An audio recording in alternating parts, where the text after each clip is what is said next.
जो गाली देने का है कि एक बीमारी भी हमने देखी है, जैसे कि टॉरेट सिंड्रोम करके या टिक डिसऑर्डर करके एक बीमारी होती है कि शरीर बार बार हिलाने की हमें आदत पड़ जाती है।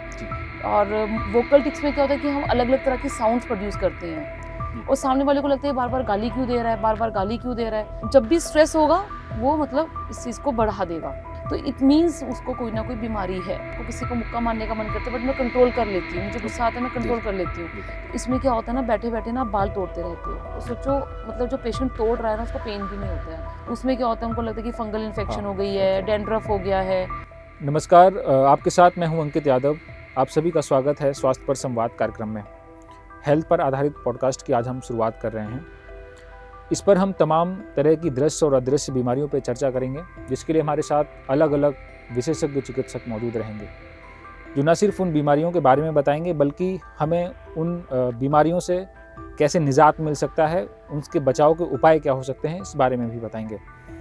इसकी पहली कड़ी में हमारे साथ मौजूद हैं जिला चिकित्सालय की वरिष्ठ मनोरोग विशेषज्ञ डॉक्टर निशा सिंगला जी।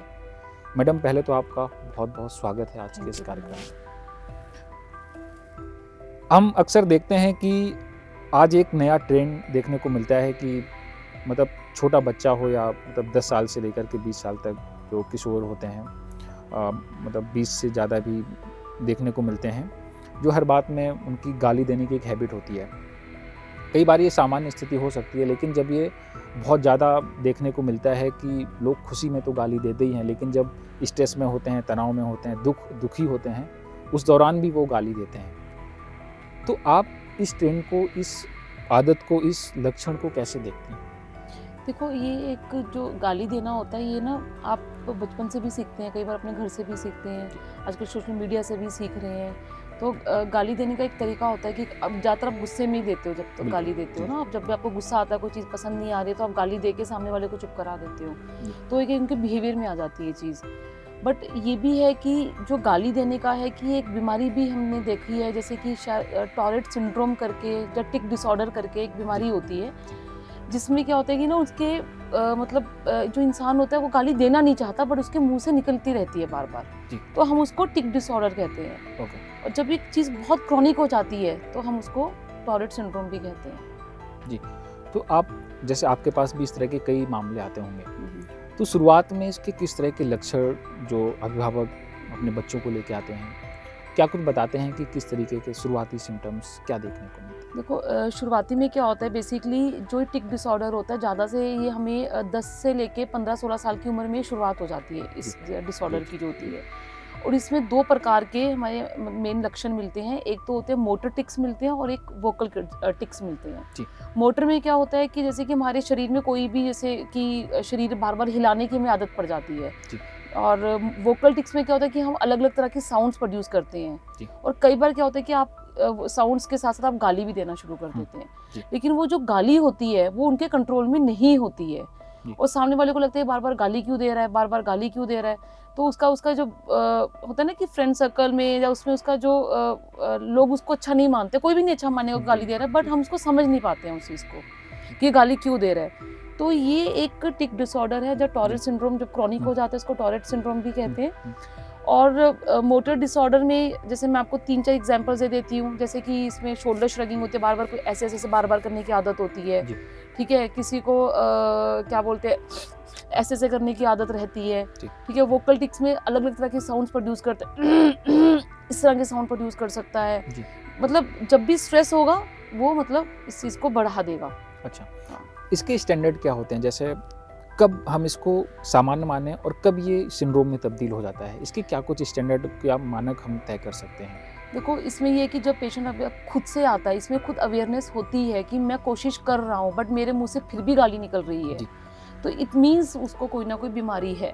जो गाली देता है वो कहता है कि नहीं ये तो नॉर्मल है यार, मेरे को गुस्सा आता है तो मैं तो गाली दे देता हूँ, तो वो उसके व्यवहार में है, वो बीमारी नहीं है, वो उसके व्यवहार में आ चुका है कि मेरा तो मतलब रिस्पॉन्स करने का तरीका यही है, मैं तो गाली देता हूँ।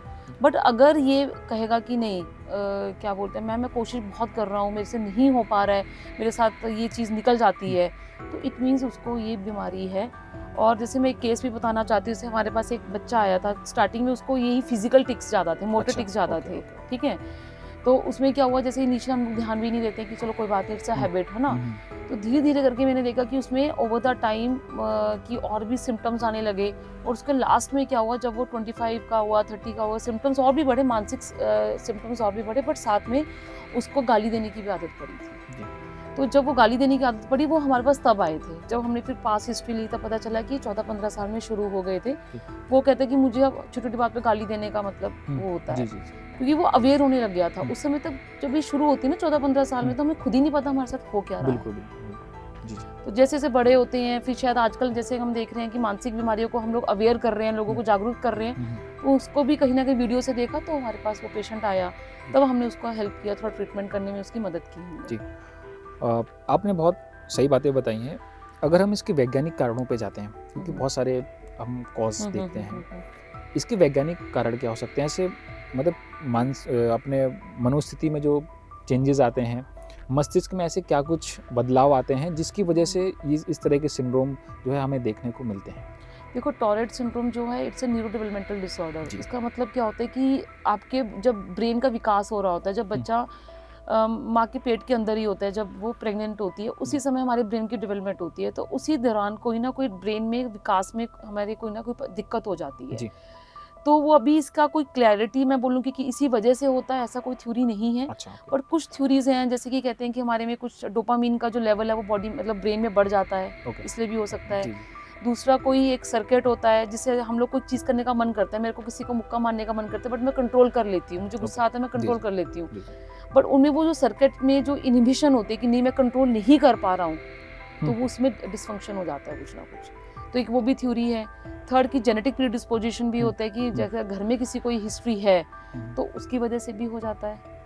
जी। ठीक है।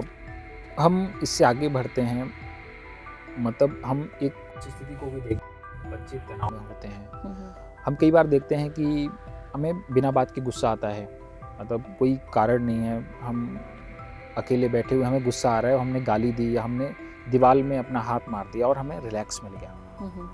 इस स्थिति को आप किस तरीके से देखते हैं एज ए डॉक्टर? देखिए, वैसे तो गुस्सा कोई ना कोई कारण तो होता ही है, बट अगर बिना किसी कारण के आप मुक्का मारो और आपकी वो एंजाइटी रिलीव कर रहा है, क्योंकि हमें बाद में पता चलता है कि मतलब जैसे हम एंजाइटी रिलीज हो गई तो हमें फिर थोड़ी देर बाद रियलाइज़ भी होता है कि कोई रीज़न ही नहीं था गुस्सा आने का, या मैंने अपने मतलब किसी को भी बैठ के वहाँ पे गाली दी या 2 मिनट तक गाली बकी, फिर हमें बाद में पता चलता है जब हम रिलैक्स हो जाते हैं कि कोई ऐसा रीज़न ही नहीं था जिसकी वजह से हमें गुस्सा आया हो। देखो, इसमें गुस्सा, देखो अब सबसे पहले तो गुस्सा आने का कारण तो रहेगा कोई ना कोई, अगर नहीं है फिर भी हमें अंदर से गुस्सा आ रहा है और उसके बाद हम मुक्का मार के उस गुस्से को कंट्रोल कर रहे हैं, तो ये भी एक तरह की एक अर्ज होती है हमारे अंदर, मतलब कि हमारे अंदर कोई अर्ज आई, मेरे को गुस्सा आया, मैंने उसको मुक्का मार के ठीक कर लिया, इट मीन्स आपको अंदर से एंजाइटी हुई कि मैं कुछ करूं और मैंने किया, उसको मैंने रिलीव कर लिया। इसमें पेशेंट को अवेयरनेस होती है कहीं ना कहीं कि मतलब मैं गलत कर रहा हूँ ये चीज़। एक दूसरी तरीके के मानसिक विकार की तरफ हम जब बढ़ते हैं, आपने देखा होगा कि एक ऐसी आदत होती है कभी कभी, जैसे हम चिकित्सकों से बात करते हैं, हमारी आपसे भी पूर्व में बात हुई है, तो एक बाल तोड़ने की आदत होती है कि एक हम मतलब हैबिट में है, हम कुछ भी काम कर रहे हैं, टीवी देख रहे हैं या कुछ भी ऐसे किसी भी चीज़ में एंगेज हैं, लेकिन हमारा कंसंट्रेशन है वो बाल तोड़ने में है। कई केसेस ऐसे देखे गए कि लोग उसमें गंजे भी हो गए, है ना? तो इस आदत को आपने मतलब ये कितनी खतरनाक आदत है और कैसे ये पनप कैसे रही है? देखिए, इसको इस बीमारी ये मतलब है बीमारी काफ़ी मिलती भी है, बट इसका भी अवेयरनेस बहुत कम है, तो ये अच्छा टॉपिक है। जैसे इसको ट्राइकोटिलोमिनिया कहते हैं हमारे इसमें। तो इसमें क्या होता है ना कि ये भी ऐसी में ही शुरू होती है, 10 से 15 साल में ही शुरू होती है। तो इसमें क्या होता है ना, बैठे बैठे ना बाल तोड़ते रहते हो, और सोचो मतलब जो पेशेंट तोड़ रहा है ना उसको पेन भी नहीं होता है, बाल तोड़ने में आपको दर्द होता है बट उन्हें दर्द भी नहीं होता है। तो उसमें भी क्या होता है, एक अर्ज पैदा होती है कि मैं कुछ करूँ, बैठे बैठे खाली बैठे हूँ तो मैं कुछ करता रहूँ, तो कुछ करते हैं और बाल तोड़ देते हैं। वो अर्ज उनकी जो होती है, जो अंदर से घबराहट या एंजाइटी हो रही होती है, वो रिलीफ हो जाती है। तो मैंने इसमें देखा कि ना जब पेशेंट हमारे पास सीधा नहीं आते, मतलब मनोचिकित्सक के पास नहीं आते हैं, वो पहले ज़्यादातर हमारे पास स्किन के पास जाते हैं, क्योंकि जब तक वो स्किन के पास जाते हैं उनके एक पैच बन चुका होता है पूरा, मतलब उसमें क्या होता है, उनको लगता है कि फंगल इन्फेक्शन हो गई है, डैंड्रफ हो गया है, तो इस तरह की उनको लगता है कि मुझे बीमारी हो गई है, वो एक्सेप्ट भी नहीं करते कहीं। तो अभी लेटेस्ट एक केस आया, वो 30 साल की उम्र में आया, तो उसने मुझे आके बोला कि मैम मेरे को फंगल इन्फेक्शन हो रही है पेट, और वो स्किन को दिखाकर आए, फिर मेरे पास आए। तो फिर मैंने थोड़ा सा जब पता चला कि मैं कहा नहीं आपको ये बीमारी तो नहीं है, आपको तो ये ट्रैकोटिलोमिनिया हो रहा है। उसकी मदर ने बोला कि नहीं हाँ मैं इसे कब से समझा रही हूँ इस बात को कि नहीं तुम्हें और बीमारी है, ये स्किन की बीमारी नहीं है। बट उसने उस इसको स्किन की बीमारी अभी तक, और आई थिंक उसको भी 14-15 साल में शुरू हो गया, और 15 साल से वो स्किन की ही दवाइयाँ खा रहा था। और इसमें क्या रहता है कि कई पेरेंट्स करते हैं, हम लोग भी एज ए ट्रीटमेंट पार्ट भी बोलते हैं कि आप इसको पूरा गंजा करा दो। ओके। कई बार पूरा गंजा करा के, लेकिन वो क्या करते हैं, अगर ये वाले बाल नहीं मिलते तो आईब्रोज के बाल। अच्छा। क्योंकि जो हमारे इजीली प्लकेबल हैं, जो हमारे हाथ में आ सकते हैं, तो वो आईब्रोज के बाल निकालने लग जाते हैं। तो कई बार हमारे अंडर आर्म्स के जो होते हैं उसको भी निकालते हैं, रात को सोते सोते निकालने लग जाते हैं। तो ये भी एक बहुत मतलब बीमारी ऐसी होती है कि जिसमें बच्चों का कॉन्फिडेंस लेवल बहुत कम हो जाता है, आत्मविश्वास कम हो जाता है। इन तमाम हमने सिंड्रोम के बारे में जो बात करी है, ये बहुत दिखने में तो आम से लगते हैं, क्योंकि लोग इसको, जो आम लोग हैं वो इसको बीमारी की तरह कंसीडर बहुत जल्दी नहीं करते। चिकित्सक को भी ये मैसेज डिलीवर करने में बहुत समय लग जाता है, उनको ये बताने में कि नहीं ये बीमारी है। ये कितना चुनौतीपूर्ण है, और लोग मतलब किस तरीके के आते हैं, आपको कितना मुश्किल होता है कि उनको समझाना कि ये नहीं ये बीमारी है? चुनौतीपूर्ण तो मानसिक की हर बीमारी ही है, मैं सही बताऊं, क्योंकि एक्सेप्टेंस बहुत अभी भी इसमें टाइम लगता है। बट अगर मैं स्पेसिफिकली ट्रैकोटिलोमिनिया और टॉरेट सिंड्रोम की बात करूँ ना, बिकॉज ये हमें हैबिट सी लगती है कि नहीं छोड़ देगा बच्चा, अपने आप छोड़ देगा, कोशिश कर, क्यों बालों को तुम पकड़ रहे हो, क्यों तुम बार बार जैसे कि अपनी जैसे वोकल टिक्स जो मैंने बताई, क्यों साउंड प्रोड्यूस कर रहे हो, कोशिश कर, अपने आप हो जाएगा। अगर उसके अपने आप होना होता तो वो बीमारी ना होती। बिल्कुल। उस बीमारी का स्वभाव ही यही है कि वो अपने आप पे कंट्रोल नहीं कर पाते हैं। अगर कंट्रोल कर पाते तो वो बीमारी ना होती। बिल्कुल। इसमें आपने बताया कि जो बच्चे हैं 10 से 20 साल की उम्र के, 15 साल की उम्र के, वो अधिक देखने को मिलते हैं इस तरह के मामले, क्योंकि उन बच्चों की पढ़ाई भी चल रही होती है, तो उनके परफॉर्मेंस पे, एकेडमिक परफॉर्मेंस पे कितना असर पड़ता है इस पूरे मनोविकार का? इसमें देखो, आपको सोचो बच्चा 14-15 साल में आता है, 9th-10th में होता है उस समय, तो उसके तो मुझे कहूँगी बहुत ज़्यादा, मेरे पास बच्चे लड़कियाँ हैं स्पेशली, तो बहुत फ़र्क पड़ा, बहुत ज़्यादा उनके, मतलब 9th-10th का उसमें आपका करियर का टाइम होता है, आपका बोर्ड के एग्ज़ाम्स होते हैं, तो मतलब इसमें ना बहुत स्ट्रेस, बहुत टेंशन थी उन लड़कियों, मतलब मेरे पास स्पेसिफिकली गर्ल्स ही आई थी इसमें, तो क्या बोलते हैं, और ये शायद गर्ल्स में ही ज़्यादा कॉमन होता है। और मतलब आप सोचो कि हम पेरेंट्स को कहते हैं कि बाल कटवा दो लड़कियों के, तो फिर वो कैप लेके घूम रही हैं, तो उनका देखो पढ़ाई से ज़्यादा जो उनका सेल्फ कॉन्फिडेंस कम होता है ना, वो ज़्यादा खतरनाक होता है। पढ़ाई तो फिर हम लोग कहते हैं स्कूल नहीं जाते हैं, बच्चे मजाक बनाते हैं, ह्यूमिलेट करते हैं कि ये ऐसा क्यों कर रहे हो आप। उनकी आप ग्रोथ भी देखोगे ना, पतली सूखी, फिजिकल ग्रोथ भी नहीं होती उस चक्कर में, और वही टाइम होता है कि जब हमारी फिजिकल ग्रोथ भी होती है, तो कहीं ना कहीं वो भी इम्पैक्ट कर रही होती है उस समय। आपने कई कारण बताए, जैसे आपने बताया कि कॉन्जेनिटल हो सकता है कि आपके पूर्वजों में था, या आपके जेनेटिक्स हो सकते हैं, और आपने वैज्ञानिक कारण भी बताए कि ब्रेन में कई सारे ऐसे मतलब सर्किट्स होते हैं जो असंतुलित हो जाते हैं। इसके इतर क्या इन बीमारियों के पीछे जो आज का लाइफ स्टाइल है, एक्सेस यूज ऑफ फ़ोन, इसके अलावा भी बहुत सारी चीज़ें जो आज का पूरा लाइफस्टाइल लोगों का बदला हुआ है, बच्चे बहुत एक्सपोज्ड हैं फ़ोन के प्रति या सोशल मीडिया के प्रति, क्या ये भी एक रीज़न बन सकता है इन सब के लिए कि लंबे समय तक अगर इसका इस्तेमाल किया जाता है, अगर कोई एडिक्ट है इसके लिए, क्या उसको मतलब ये भी एक क्या रूट कॉज हो सकता है इसके लिए? जैसे मैंने बताया न्यूरो डेवलपमेंटल है ये, है ना, तो समवेयर जो मैंने कहा कि प्रेगनेंसी के दौरान ही बच्चे के ब्रेन के विकास में दिक्कत आती है, तो अभी वही थ्योरी तो हमारे पास क्लियरिटी नहीं है, बट यही कह सकते हैं कि जब एक्सेसिवली जब हम रेडिएशन मदर भी ले रही है कहीं ना कहीं, तो हो सकता है कि ब्रेन के विकास में समवेयर कहीं ना कहीं दिक्कत हो सकती है, रेडिएशन का असर पड़ सकता है, बिल्कुल पड़ सकता है। मतलब जब हम मोबाइल फोन्स या इस तरह के एसेट्स का इस्तेमाल करते हैं, फोन है, आपके जो आसपास टावर्स हैं हमारे यहाँ पर, हमारे देखो कितने टावर्स बढ़ गए हैं जी, अगर फोन के टावर्स देखेंगे, टेलीफोन के कितने टावर्स बढ़ गए, तो कहीं ना कहीं रेडिएशन तो देते ही हैं हम लोगों को, तो वो कहीं कहीं एक्सपोजर मदर हो रही है उसमें, और बच्चा उसके साथ है, तो वो एक्सपोजर होता ही है, तभी उसको न्यूरो डेवलपमेंटल की आपके जब डेवलपमेंट हो रही है ब्रेन की, तो उसमें असर तो आए, मतलब मेरे हिसाब से आ सकता है। जैसे आपने देखा होगा कि जब बच्चे इस तरह की बीमारियों से ग्रसित होते हैं, तो अभी हमारा डिस्कस भी हुआ कि आपने बताया कि किस तरीके से उनका एकेडमिक परफॉर्मेंस बहुत पुअर हो जाता है, ऐसे में स्कूल में जैसे माँ बाप तो ध्यान रखते ही हैं, स्कूल में क्या कुछ इंतज़ाम होने चाहिए? जो टीचर्स हैं उनको कैसे बच्चों के साथ कोऑपरेट करना चाहिए, उनका अपना व्यवहार कैसा होना चाहिए कि बच्चों को उससे उबारने में, उससे क्योर करने में मदद मिल सके? देखो, जैसे मैंने बताया ना 14-15 साल की उम्र में ज़्यादा पाया जाता है बीमारी को, तो इस समय बच्चा स्कूल में होता है। ओके, और उस एज के जो बच्चे होते हैं ना, इस बीमारी को नहीं समझ पाते हैं। ओके। तो वो बच्चे को मजाक बनाना, तो बच्चे का जब मजाक बनता है तो उसका कॉन्फिडेंस लेवल, हम्म। उसका सेल्फ इस्टीम, वो सब उसका बहुत कम हो जाता है, जिससे इन्फीरियरिटी कॉम्प्लेक्स भी बहुत आने लग जाता है बच्चों में। और इसमें अगर टीचर का बहुत बड़ा रोल है या स्कूल का बहुत बड़ा रोल रहता है, अगर एक सपोर्टिव सिस्टम अगर उस बच्चे को उस दौरान मिल जाता है ना, तो बच्चे का जो परफॉर्मेंस है पढ़ाई में वो बेटर हो पाएगा।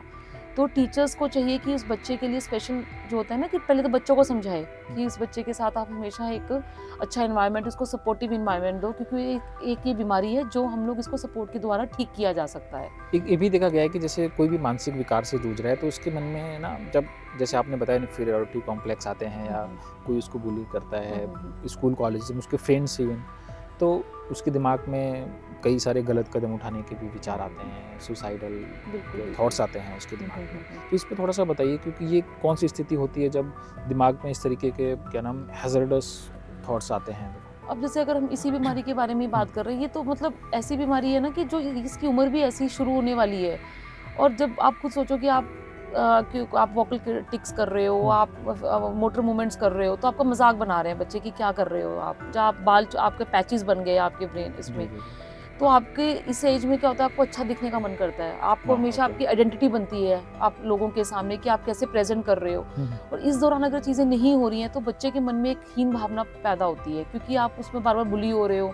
सबसे पहले तो खुद ही अंदर से होती है, फिर बाहर के लोग भी आपको सपोर्ट नहीं कर रहे हैं आपको, तो उसमें जो हीन भावना की जो पैदा होती है वो आपको आगे डिप्रेशन का रूप ले लेती है। जब डिप्रेशन आता है तो उसमें जो हमारी फीलिंग्स आती है, जैसे कि नेगेटिव थॉट्स आने लग जाते हैं कि मैं अब कुछ नहीं कर पाऊंगा, और दूसरा कि आपको अवेयरनेस तो होती नहीं है बीमारी की, बीमार से हूँ, तो वो खुद ही कोशिश करता रहता है, और जब कोशिश नहीं कर पाता तो वो हार जाता है। तो इसलिए उस समय उसको सपोर्ट की बहुत ज़रूरत होती है। और फिर वो होपलेसनेस की फीलिंग, हेल्पलेसनेस की फीलिंग, वर्थलेस की फीलिंग, तो इसमें कई बार क्या होता है, बच्चे लास्ट में जाके सुसाइड भी अटेम्प्ट कर लेते हैं।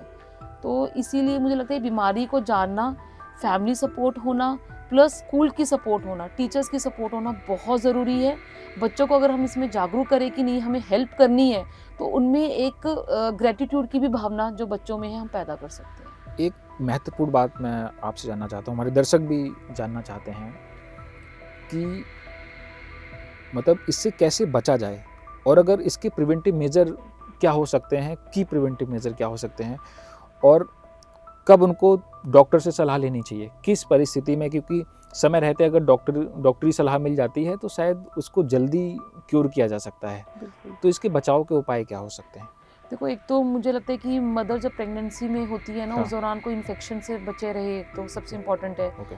ठीक है, और हमेशा जब भी एक गायनाकोलॉजिस्ट या किसी के साथ भी हमेशा संपर्क में रहें, और अच्छा न्यूट्रिशन डाइट लें, that is very important. Nutrition diet लेना इज़ वेरी इंपॉर्टेंट। अगर कोई एक्सरसाइज, फिजिकल एक्सरसाइज वो करना चाहती हैं वो करें, खुश रहें, स्ट्रेस जितना हो सकता है प्रेगनेंसी के दौरान कम लें, अपनी स्लीप प्रॉपर लें, वो इम्पॉर्टेंट है। उसके बाद जब बच्चा हो जाता है तो बच्चे के लिए भी क्या है कि जैसे हम जो लाइफस्टाइल मॉडिफिकेशन है, न्यूट्रिशनल डाइट होनी चाहिए बच्चे की, बच्चे को स्ट्रेस भी कम होना चाहिए। और अगर आपको लगता है कि इस तरह की जो बीमारी है अगर आ रही है, तो जल्दी से जल्दी इस चीज़ के लिए आप संपर्क हमें मनोचिकित्सक के पास करना चाहिए। और मुझे लगता है कि इस कार्यक्रम का जो उद्देश्य है यही है कि हम इस बीमारी के बारे में ज़्यादा जागरूक कर पाएँ, क्योंकि ये बीमारी हमें हैबिट लगती है कि ये हैबिट है, तो उसको हम लोग बेसिकली इसको इग्नोर करते रहते हैं। और हमारे पास 15 साल में भी कमी आते हैं, जब ये 25-30 साल में आते हैं ना पेशेंट, वैसे तब आते हैं। स्टार्टिंग इस एज में होती है। जी डॉक्टर शिंगला, आपका बहुत बहुत शुक्रिया हमारे साथ जुड़ने के लिए। उम्मीद है कि हमारे दर्शकों को बहुत महत्वपूर्ण जानकारी मिली होगी, उनके मन में जो सवाल हैं शायद उनके जवाब आज मिल गए होंगे। इसके अलावा भी आपके मन में बहुत सारे सवाल होंगे, अभी बहुत सारी जिज्ञासाएं होंगी अलग अलग बीमारियों को लेके, चाहे वो मनोरोग हो या कोई भी बीमारियां हो सकती हैं जो हमें आसपास हमारे बीमारियां दिखाई देती हैं। आप हमें कमेंट बॉक्स में ज़रूर बताइए, अगले पॉडकास्ट में हम उन सवालों को ज़रूर शामिल करेंगे। बहुत बहुत धन्यवाद। अगर आप ये वीडियो YouTube पर देख रहे हैं तो हमारे चैनल को सब्सक्राइब कर बेल आइकन दबाएं, और Facebook पर देख रहे हैं तो हमारे पेज को लाइक करें।